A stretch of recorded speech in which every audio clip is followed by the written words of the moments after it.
The envelope arrived on a Wednesday, thick, heavy, laced with the scent of something expensive. It looked like it had been sealed by a perfume ad in a bridal magazine.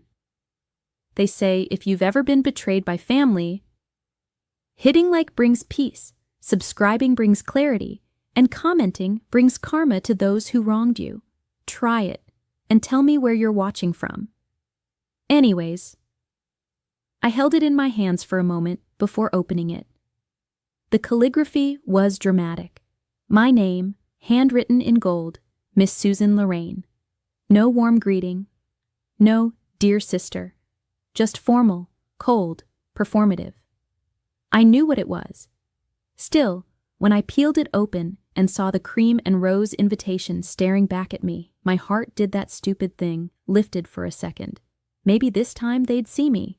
The card read, "Together with their families, Claire Lorraine and Andrew Barrett request the honor of your presence at their wedding celebration at Magnolia Vine Estate, Saturday, June 15th at 4 p.m. The insert listed events, brunches, cocktail hours, a garden champagne send-off. All of it sounded like it was designed by someone whose full-time job was being photogenic. Then I saw the bridal party list. Claire's friends, cousins from Dad's side, even Andrew's teenage sister made the cut. But not me. I flipped the card over, looking for some mistake, some note, some, "You'll have your own role, Susan." There was nothing. Just a little RSVP card and a checkbox for meal preferences I wouldn't need. That evening, my phone rang. I didn't want to answer, but I did. It was my mother. My mother said, "Hi, honey, you got the invitation, right?" I said, "Yeah." It came today. She said, "Beautiful, isn't it?" Claire picked every detail herself. She's worked so hard to make this day perfect. I stayed quiet. My mother continued, "Which brings me to why I'm calling. We were thinking, well, Claire had the idea, really, that maybe you'd want to help with the food." I paused. "The food?" My mother said, "Yes, you always said cooking was your passion. This is your chance to contribute." I blinked. I said, "You want me to cook? For the wedding?" She rushed to clarify. My mother said, "Not the whole thing, just the reception dinner, maybe the rehearsal dinner too. You know, something personal, heartfelt. Guests love that kind of thing." I let out a slow breath. I said, "And this is unpaid?" My mother chuckled. My mother said, "Susan, it's family. It's not a job. You're doing what you love, and you'll get so much exposure. People will be asking, 'Who made this?' I promise." I said, "But you're paying for everything else?" She hesitated. My mother said, "Well, of course. The venue, the dress, the flowers, those are standard. Claire's the bride." I nodded slowly. I said, "And I'm what, the staff?" She laughed again, lighter this time. My mother said, "Don't be dramatic. You're part of the magic." I told her I'd think about it. She said, "Let me know by Friday," like I was a vendor with a pending quote. Friday came quickly. So did Claire. She called me while I was grocery shopping. Claire said, "Mom said you're doing the food. Amazing. Just make it look nice, okay? Like Instagrammable." I said, "Do you have a menu in mind?" Claire said, "Not really. Just nothing weird. And nothing that makes people sleepy. Maybe a grazing table with elevated farm vibes? You know." I said, "What's the budget?" Claire said, "I don't know. I think Mom said like $300 or something." I nearly dropped the bag of lemons I was holding. I said, "For how many guests?" Claire said, 120, give or take. But don't stress. You're creative. I stood in the produce aisle, watching a toddler scream over a bag of grapes while my sister outlined the kind of unpaid, unthanked labor she expected me to gift wrap in fig leaves and balsamic drizzle. Claire added, "Honestly, it's kind of perfect. You get to be part of the day without, all the pressure of being in the spotlight." I said, "So I can serve, but not stand beside you?" Claire said, "Well, come on, you're not really a bridesmaid type." That stung. Claire didn't notice. Claire said, "Anyway, just make it pretty." "I trust you." Then she hung up. I drove home in silence that night, the groceries forgotten in the back seat. My apartment smelled like rosemary and dish soap. I sat at my tiny kitchen table, the one I'd bought secondhand and painted myself, and stared at the RSVP card still sitting in the middle of it. For most of my life, I had accepted these kinds of moments as normal. Claire was the golden one, the pearl, the girl in ballet shoes and perfect lighting. I was the backup plan, the extra set of hands, the one who could always just help.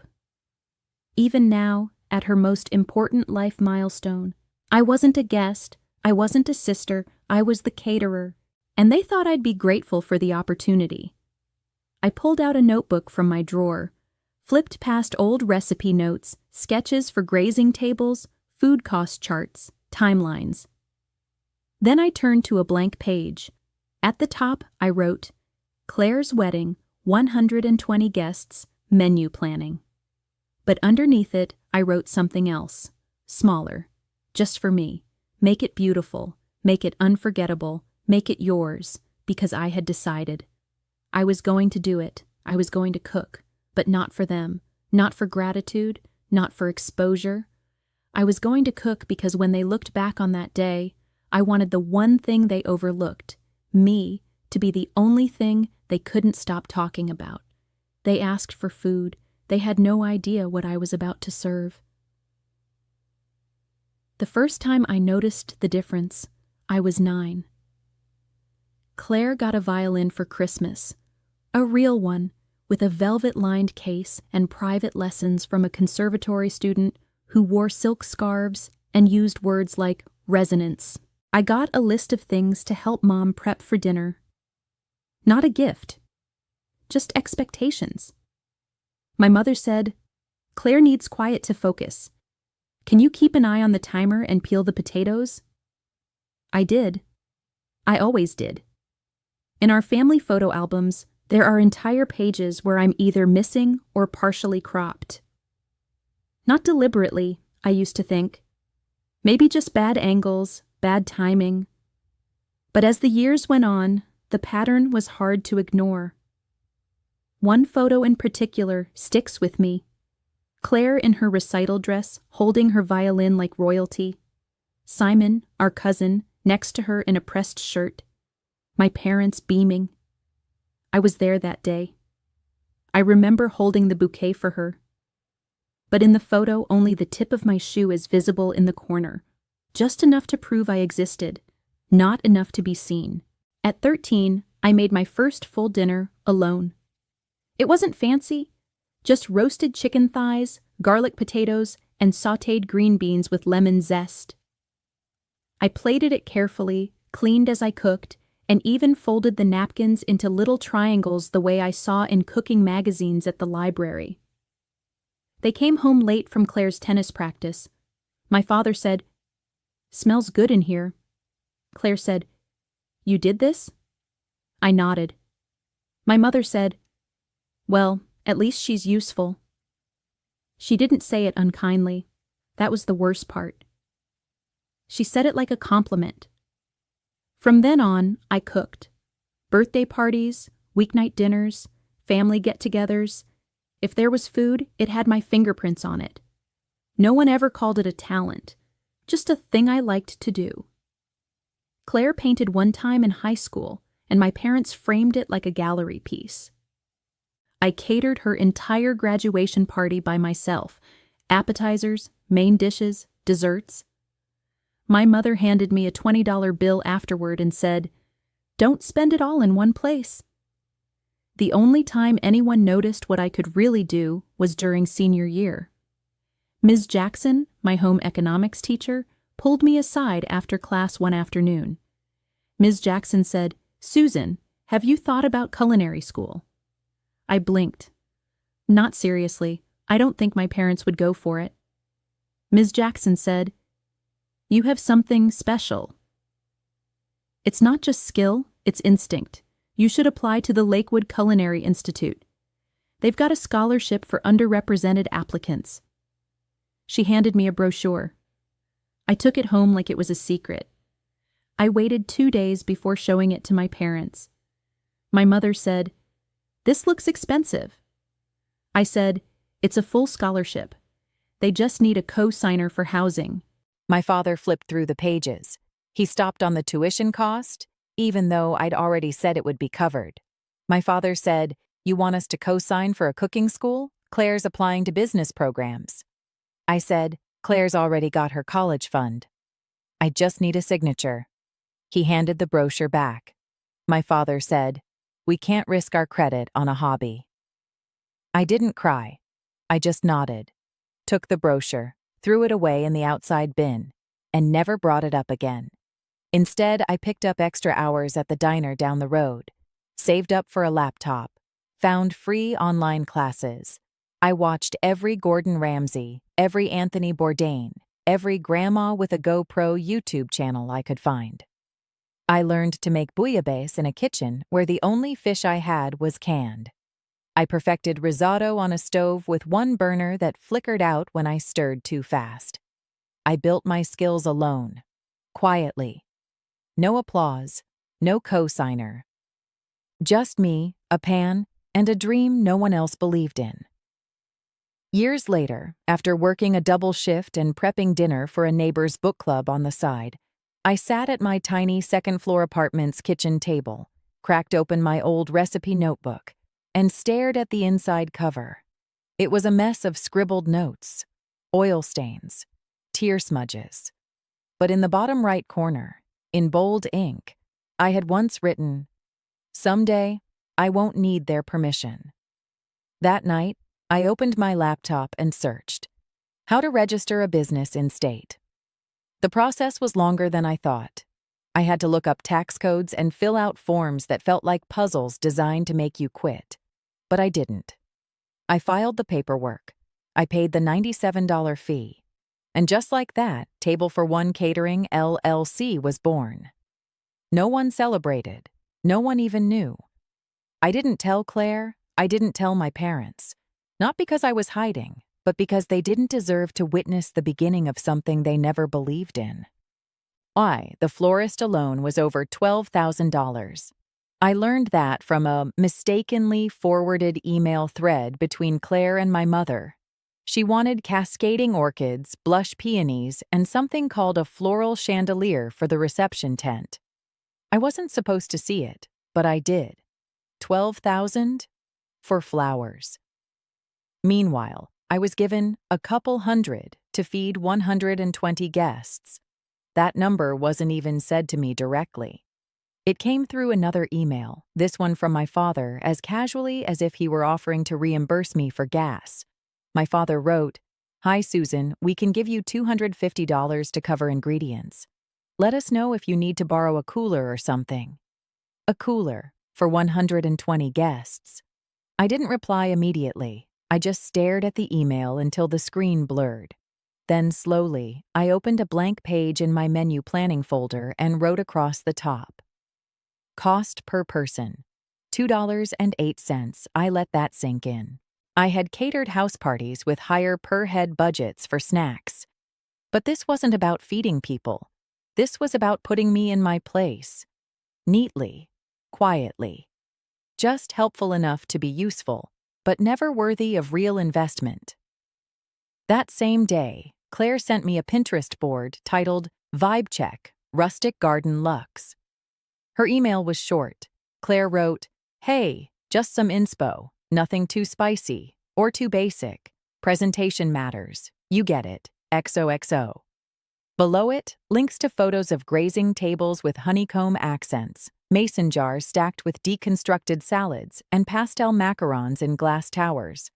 I replied simply, "Noted." A few days later, my mother called. My mother said, "Did you see Claire's mood board? Isn't it gorgeous?" I said, "Sure." She said, "So here's the plan. We want you to come early the day of and bring everything in through the side entrance. It's connected to the catering kitchen. That way things stay neat and flowing for the guests." I said, "The side entrance?" She said, "You know, the one behind the venue. It's technically for deliveries, but it's more practical. You won't have to walk through the event space with your trays." I said, "Because I'm not part of the event." She laughed, like I'd told a charming joke. My mother said, "Don't be sensitive, Susan. You'll be working. It's just logistics." Of course it was.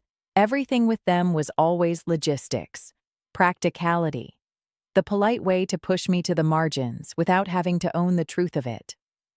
That night, I stood in my tiny kitchen, staring at the bags of bulk ingredients I'd bought on sale. Lentils, flour, beets, whole chickens. I had to make magic out of what most people called budget meals. And I could. But I wasn't just going to cook. I was going to execute a blueprint, one they wouldn't see coming. I took out my notebook and wrote 3 columns. 1. Wedding menu, what they expect. 2. Signature tasting. Menu, what I'm really building. 3. Bridge clients, who I'm quietly serving next. Because what they didn't know was that this wedding was only one of the events I was planning that month. And while they were asking me to plate hors d'oeuvres with dollar store serving spoons, I had a private tasting scheduled with a luxury interior designer's client, a dinner that would be photographed for an architectural magazine. They wanted me hidden behind the back door, so that's where I'd stay. Until I didn't. A week later, Claire texted me again.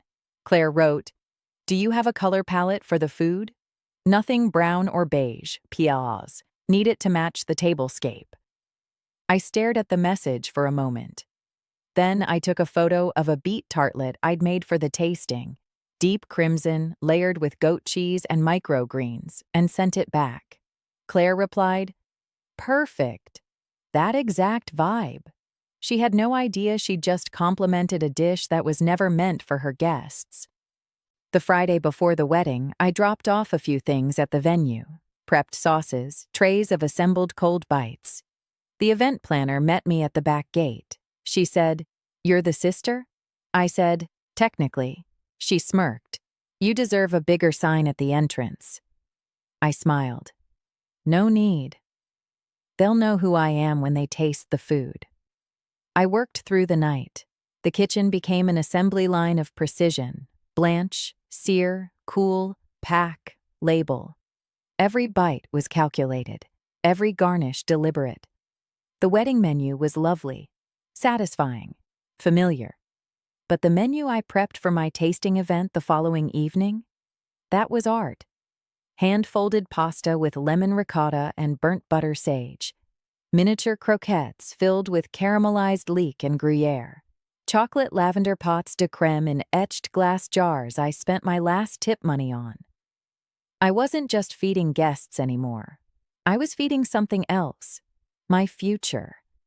On Saturday morning, I dressed in black, tied my hair back, and loaded my van before dawn. I packed the wedding trays first, organized, labeled, chilled. Then I loaded the rest. My tasting materials, beautifully arranged in their own cooler bins. My aprons, my menus, my pitch folders. Claire wanted a wedding with elevated rustic charm. What she didn't realize was that I wasn't there to elevate her. I was using her. To launch me. When I arrived at the venue, I did exactly as instructed. I entered through the back. I kept my head down. I smiled at the florist arranging $12,000 roses into a chandelier. And when the event planner greeted me with a clipboard and a grateful sigh, I nodded like I was just another caterer. But as I wheeled my trays through the back corridor and into the kitchen, I felt it. That hum beneath my skin. The beginning. They thought they had buried me behind a curtain, but really, they'd handed me a stage. As I unwrapped the first tray of chilled cucumber cups, perfectly piped with whipped feta and dill oil, I thought back to Claire's last text. Nothing too spicy or too basic. I whispered under my breath. I said, "Don't worry, Claire. I'll make something they'll never forget." And I meant it. By the time the first wedding guests began arriving, gliding past floral arches and posing under hand-lettered signage, I was plating honey-thyme flatbreads in the venue's back kitchen, running on 3 hours of sleep and 4 shots of espresso. The air smelled like blooming roses and sautéed garlic. I didn't stop to breathe in either. 2 kitchens. 2 events. 1 day. It should have felt impossible. But I wasn't here to feel anything. I was here to execute. The wedding menu was prepped and organized down to the second. Cold bites on arrival, passed by servers with forced smiles. Buffet-style entrees, roasted citrus chicken thighs, pearl couscous salad, wild mushroom tarts. 3 dessert towers, each with a different visual theme to match Claire's Pinterest fantasy. My assistant, Davina, a culinary student I'd mentored over the last year, was already in motion when I arrived. Davina said, "The grazing table's up. The macarons are sweating, though." I said, "Swap in the fresh batch from the cooler. Let's not give the influencer guests anything to complain about." She nodded and moved with quiet efficiency. She knew the stakes. Because while the wedding may have looked like the main event, it wasn't. Across town, at a private estate nestled behind an ivy-covered wall, my second kitchen was already warming. I had hired a second team, trusted hands, people who believed in me. They were prepping the tasting of my life for a room of 12 people who didn't know me, but whose opinions could change everything. 2 food critics, 1 hospitality investor, and the host, a design mogul who had eaten in more Michelin-starred kitchens than I had ever seen up close. They weren't expecting fireworks. They were expecting subtle genius, and I was going to give them both. At 3:42 p.m., I delivered the wedding's main entrees to the servers, gave Davina final instructions, and slipped out the side entrance like smoke. At 4:10 p.m., I was back in my second kitchen. Clean apron, fresh jacket, different energy. At 4:25, I greeted the guests with a soft nod and no introduction. The food would do the talking. Course 1, chilled pea velouté in a hand-cut demi-tasse. Course 2, shaved asparagus salad with preserved lemon and almond dust. Course 3, foie gras torchon with blackberry gastrique and brioche crisps. The dishes flowed like music. No fluff, no filler, just clean execution and purpose. I moved like I was choreographed. Pour, plate, wipe, present. My hands were steady, my heart wired tight but controlled. Back at the wedding venue, Claire was posing with her new husband beneath a glittering canopy. My food was being devoured, praised in passing, but never traced back to me. No one stopped to thank the woman who built their meal from scratch on a shoestring budget. But at the tasting, it was a different story. One of the critics, a sharp-boned woman in red, took a bite of the foie gras, set her fork down, and said softly, "Critic said, 'This is storytelling,' on a plate." The investor leaned in and asked, Investor said, "What's your business model?" I smiled. I said, "Small batch, experience-driven. Farm to flavor, no fluff. But more than that, authenticity." He said, "Are you open to scale?" I said, "When the right table is set." Course 4 arrived, charred fennel and heirloom tomato tart with basil ash and creme fraiche.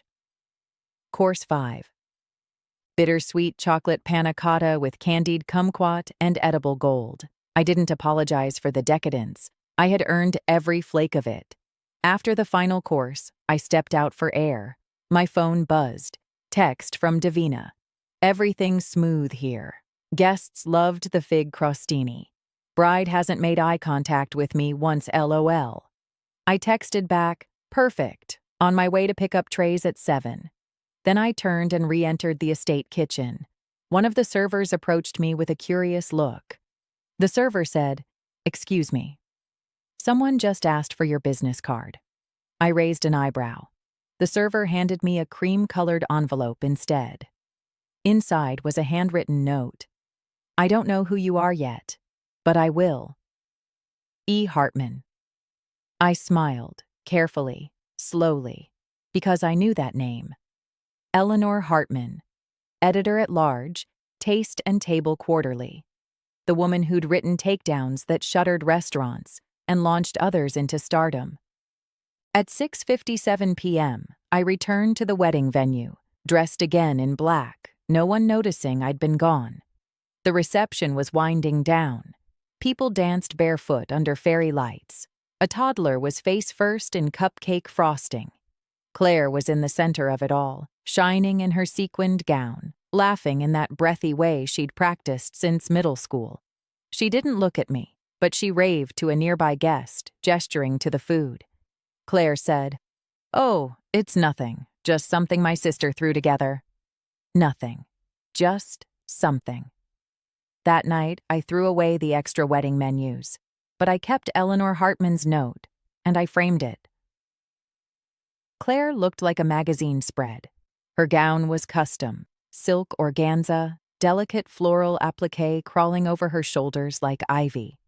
She wore the kind of smile people rehearse in mirrors, the kind meant to be captured mid-laughter by a professional with a $6,000 camera lens. I saw her only once, briefly, from the edge of the catering tent. She didn't see me.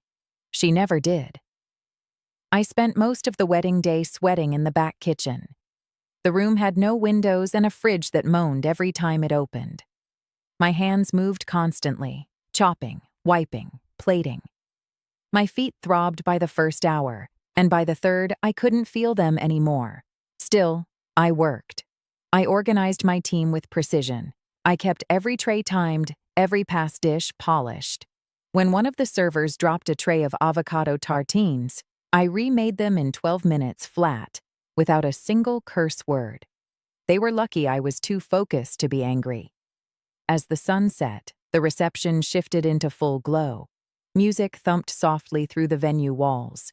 Someone lit sparklers near the dessert table. No one announced the chef. No one raised a glass in thanks. I wasn't introduced. I wasn't even mentioned. Instead, my mother floated from table to table, murmuring. My mother said, "Claire picked the menu herself. She has such an eye for details." Claire didn't correct her. Of course she didn't. But the food spoke louder than any toast. Guests took pictures of everything. The burrata with charred peach and mint. The smoked paprika deviled eggs with tiny edible flowers. The golden beet carpaccio arranged like a blooming rose on hand-thrown ceramic plates I rented out of pocket. By 10 p.m., my phone buzzed non-stop in my back pocket. I didn't check it until hours later, after the kitchen was cleaned, the crates were packed, and the venue emptied out to the sound of leftover music and clinking glassware. I sat on a crate behind the kitchen, peeled off my gloves, and finally unlocked my phone. Instagram was on fire. Photos everywhere. Close-ups of my hors d'oeuvres. Flat lays of the grazing table. A short video of the dessert tower being demolished by guests with moans of delight in the background. One guest captioned a photo, "Best food I've had at a wedding. Who made this?" Another wrote, "Forget the dress. Who's the chef?" A third posted a carousel and simply said, "This food changed me." I didn't reply to any of them. I didn't have to. At 7:08 the next morning, I woke up to a headline. Who is the mystery chef behind last night's culinary masterpiece? Taste and Table Quarterly. The article didn't name me directly, but it described everything. The beet carpaccio, the lemon polenta bites, the fig and walnut tartlets with sea salt crumble. Eleanor Hartman wrote, "Some weddings are about the bride." This one was about the flavor.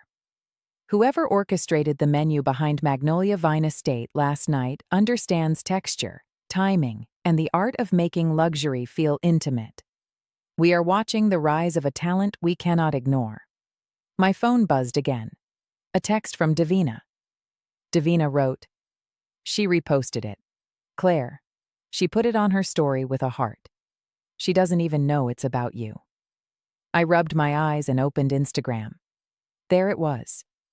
Claire's story, the article screenshot, her caption underneath. "So honored to have had such amazing food at our wedding. Total surprise. We still don't know who it was." Still don't know. That part made me laugh. Loud, alone in my apartment. I laughed until I couldn't breathe.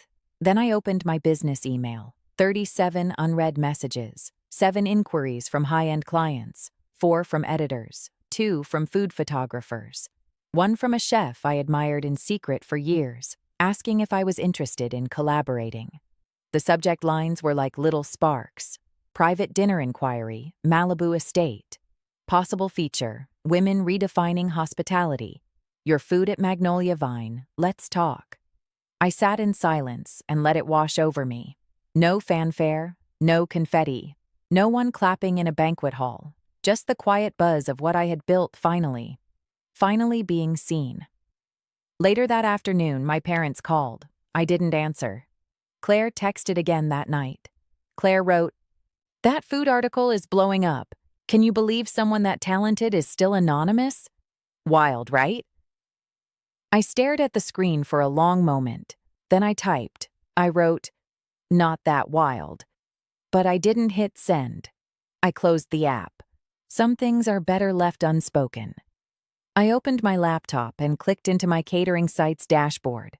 The analytics had spiked 600% overnight. I updated the banner photo to a shot someone had posted of my dessert tower. Soft candlelight flickering against the sugar-dusted pears and violet jam. The photo artfully cropped with no faces. Just food and fire. Then I updated the contact page. Now booking private tastings and curated events. Inquire directly. I refreshed the page and smiled. Claire got her spotlight. I got the power. The text came at 8:12 a.m. Claire wrote, "Wait, was that you?" No greeting. No, "Good morning." Just those 4 words. I didn't respond right away. I let the question hang, like she'd finally looked up from her mirror and seen a shadow she couldn't ignore. 10 minutes later, she sent another. Claire wrote, "I mean, the article, the wedding, the food. You didn't say anything?" I stared at the screen and took a sip of my coffee. Black. No sugar. No explanation. Then came a third message, more frantic. Claire wrote, "Susan, I've already gotten 3 calls from friends asking for your contact info. What do I even say?" I finally responded. I wrote, "Say you don't know who it was. That's what you told everyone anyway." She read it within seconds. The little typing dots danced for a while, then disappeared. She didn't reply. Later that day, my phone rang. Mom. I let it go to voicemail. Then Dad. Then both of them together on speakerphone. This time, I picked up. My mother said, "Susan, honey, we just read that article. We're stunned." I said, "Really?" My father said, "We didn't know you were serious about this food thing." I said, "You mean my career?" He paused.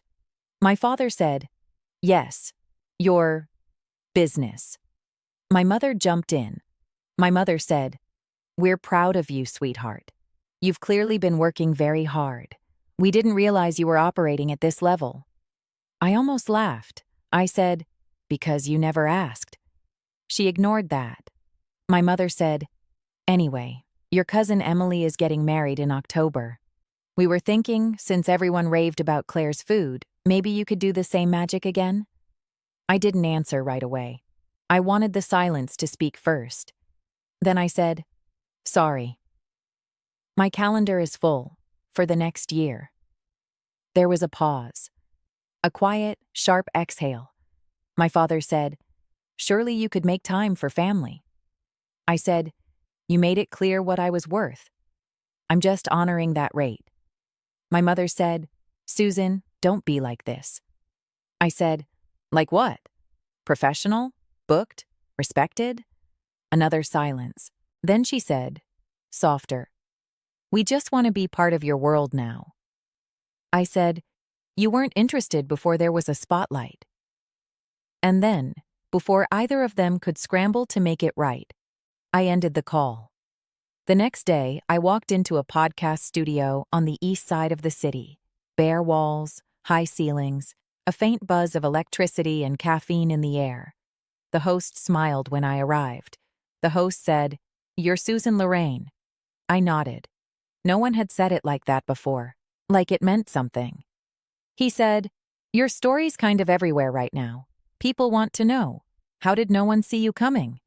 I sat down in the chair, adjusted the mic, and smiled. I said, they were too busy looking at someone else. The episode went live under the title, The Chef They All Overlooked. It climbed to the top of the platform's food category within 48 hours. Listeners wrote in. Some shared their own stories of being passed over, undervalued, sidelined. One woman wrote, I'm a middle child. This made me cry and then get back to work. I read every single message, and I didn't forward a single one to my parents. That Friday, I hosted a private tasting at a rooftop venue downtown. String lights, exposed brick, and a 10-course menu that included seared scallops with saffron beurre blanc and miniature pear galettes with burnt honey glaze. Halfway through, one of the guests leaned in. He said, You're Susan Lorraine? I've been hearing your name all week. I said, Good things, I hope. He grinned. He said, Very good. My wife runs an event firm. You'll be getting a call. I said, I'll be waiting. Back home, after the event, I sat on my balcony with a glass of wine and opened Instagram. Claire had posted a new story. It was a throwback from the wedding. Her in her dress, under the lights, holding a flute of champagne. Her caption read, The best night of our lives. Still can't believe how amazing the food was. No tag. No credit. But that didn't bother me anymore. Because every time someone asked her who made the food and she had no real answer, that was the credit. The smell hit me before I even opened the front door. Faintly roasted garlic, the sweetness of onions slow-cooked to the edge of caramel. And something else. The warm, rich scent of possibility. My name was on the window now, etched in matte gold against clean glass. Susan Lorraine, tasting room and kitchen. 3 years ago, I would have walked past this place thinking it belonged to someone else, someone with connections, someone with parents who believed in them. Now, it belonged to me. The space was still quiet when I arrived, the way I like it in the early mornings. Light from the east windows spilled across the concrete floor and kissed the edge of the walnut tables. My team would be here in an hour to start prep, but I liked to walk the room alone first. It felt sacred.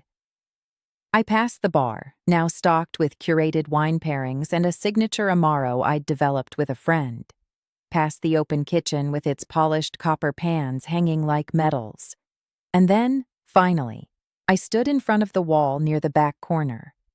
The one with only one thing on it. A frame. Inside it, the full-page article clipped from Taste and Table Quarterly. Who is the mystery chef behind last night's culinary masterpiece? I'd left it unedited. No name added. Just the headline, the body, and the memory of a wedding where no one said thank you. And I didn't need them to. That same week the article dropped, I signed the lease on the space. Small, a bit run down, but with the bones I needed. The landlord said, It's not flashy, but you'll make it magic. I said, It already is. He gave me a discount on the rent after trying my fennel tart.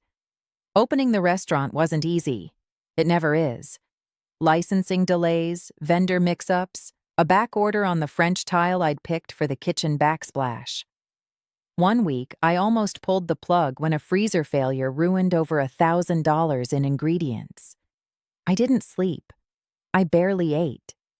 But every time I considered scaling back, I remembered that text from Claire. We didn't know you were serious about this food thing. That phrase lit a fire I fed every day. I wasn't just serious. I was building an empire with nothing but a paring knife and quiet rage. 2 months after opening, reservations were booked out 3 weeks in advance. Word had gotten around. People came in expecting perfection. I gave them soul. One night, a woman paused halfway through her meal and looked up at me, eyes wide. She said, I don't know how to explain this, but it feels like your food understands me. I said, That's the goal. She left a $200 tip on a $95 prefix and posted a review that ended with, Susan Lorraine doesn't cook. She tells the truth on a plate.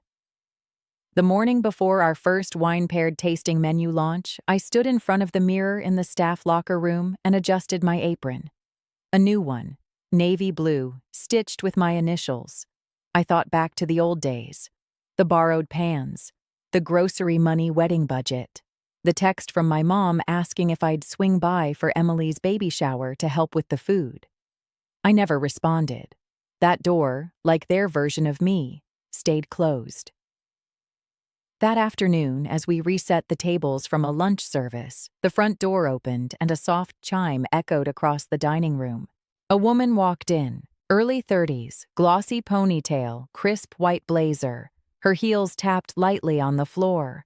She looked familiar in the way a face from your past lingers at the edge of memory. I stepped forward. I said, "Welcome. We're between services right now, but can I help you?" She blinked. Recognition sparked. She said, "You're Susan." I nodded. She smiled. She said, "I was at your sister's wedding." College friends. We sat at table 8. You made this beet carpaccio that I still dream about. I let the memory surface. Table 8, the one closest to the dessert tower, where I had overheard someone say, "It's just her sister, right?" Cute of them to let her help. I said, "Nice to see you again." She looked around the restaurant. She said, "This place is beautiful. I saw the article. My fiancé and I are getting married next spring, and I wanted to ask, are you booking private dinners?"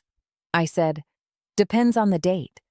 She pulled out a planner. She said, "May 17th. Small group. Nothing traditional. Just good food and real moments." I smiled. I said, "Sounds like the kind of table I'd be proud to set." After she left, I stood at the window and watched her disappear down the street. Then I looked up at the lettering above the glass. My name, unmissable now.